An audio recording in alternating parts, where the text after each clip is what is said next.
स्वामी जी बैठ जाओ जी, बैठ जाओ, मना कर रहे हैं। हाँ, अरे आपकी तो वोट बाद में पूछ लेंगे। स्वामी जी पूछिए।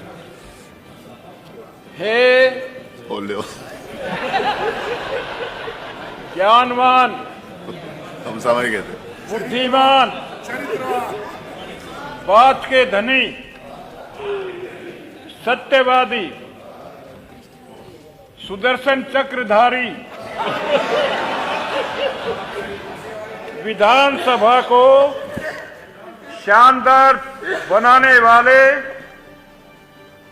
मान्यवर अध्यक्ष महोदय, मैं महर्षि दयानंद का प्रिय शिष्य स्वामी ओमेश आपको बार बार प्रणाम करता हूं। ये 5 मिनट नहीं है। माननीय अध्यक्ष महोदय, मैं अपना सीधा प्रश्न आपसे करना चाहता हूं, मेरे माध्यम से क्योंकि आपको टाइम की बहुत जल्दी रहती है। मेरा सभी के प्रश्न है ना, और कोई बात नहीं। क्या माननीय गन्ना विकास एवं चीनी मिल मंत्री महोदय बताने की कृपा करेंगे कि चीनी मिलों से निकलने वाली मैली को जितने में मिल मालिक दे रहे हैं उसको, क्या उसको आधे दाम पर दिलाने की योजना बनाएंगे? दूसरा अनुपूरक है, क्या माननीय गन्ना विकास एवं चीनी मिल मंत्री महोदय बताने की कृपा करेंगे कि गन्ने की फसल रोग रहित हो, चीनी की क्वालिटी अच्छी बने, जिससे चीनी का मूल्य अधिक मिले, इसे सुनिश्चित करने के लिए किसानों की गन्ने की फसल को रोग रहित, कीट रहित बनाने के लिए काम में आने वाली सभी दवाइयों को निःशुल्क देने पर विचार करेगी? ये मेरे 2 प्रश्न हैं। इससे पहले कि आप खड़े हो माननीय मंत्री जी, माननीय अध्यक्ष जी के लिए मैं एक शेर सुनाना चाहता हूं। उनके लिए सुनाओ, काम उन्होंने करना है। सबके लिए शेर सुनाते हैं लोग, लेकिन अध्यक्ष जी के लिए किसी ने नहीं सुनाया। और जब मैं इनकी बड़ाई करता हूं तो ये कहते हैं कि मक्खन लगा रहे हो। माननीय अध्यक्ष जी, मक्खन नहीं है ये, मक्खन नहीं है।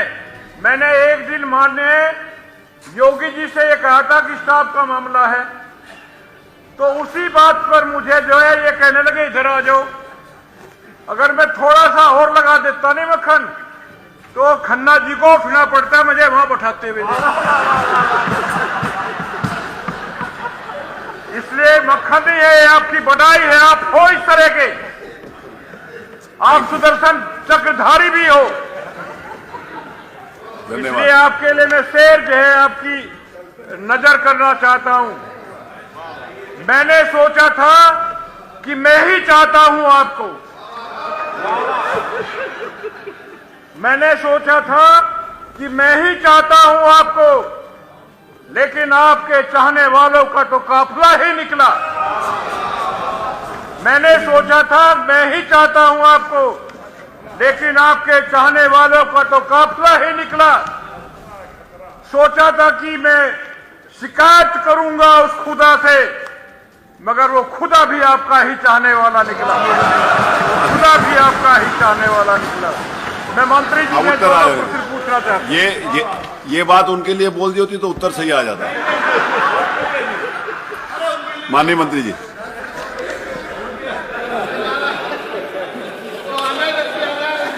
माननीय मंत्री जी। मान्यवर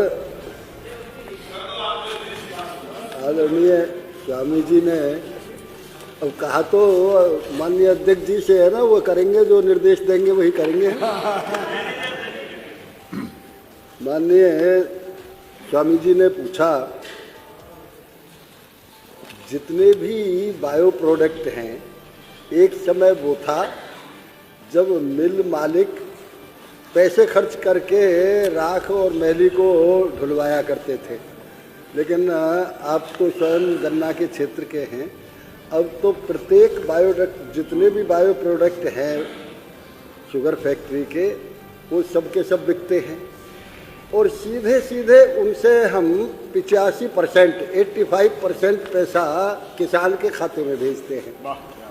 इसलिए इसे मुक्त करने का या आधी कीमत पे सवाल नहीं। लेकिन आपने जो दूसरी बात कही, उसमें मैं ये अनुरोध करना चाहूँगा, हमने अनेक योजनाएं ऐसी चलाई हैं जिनसे किसानों को लाभ मिलता है। जैसे जो बीज नया खरीदा जाता है उस पर 25 से 75 रुपये प्रति कुंटल हम किसान को सब्सिडी देते हैं। गन्ना बीज की जो ढुलाई होती है, मैंने बजट में भी उस दिन बताया था, उसमें भी हम 50% किराया किसान को देते हैं, चाहे वो कितनी ही दूर से लाए। यदि जो भी किराया होगा उसमें 50% सब्सिडी उसे छूट देते हैं। पोटाश खाद पर भी 50% छूट देते हैं। गन्ना बुआई के समय 50 रुपये कुंटल उसे सहायता हम गन्ना बुआई के लिए देते हैं। और बीज उपचार अनुदान, जो आप दवाइयों की और उनकी बात कर रहे हैं, उस पे भी हम 50% अनुदान दवाइयों पे देते हैं। हम भी देते हैं और प्राइवेट मिल भी देती हैं, उनको भी सबको हमने निर्देश दे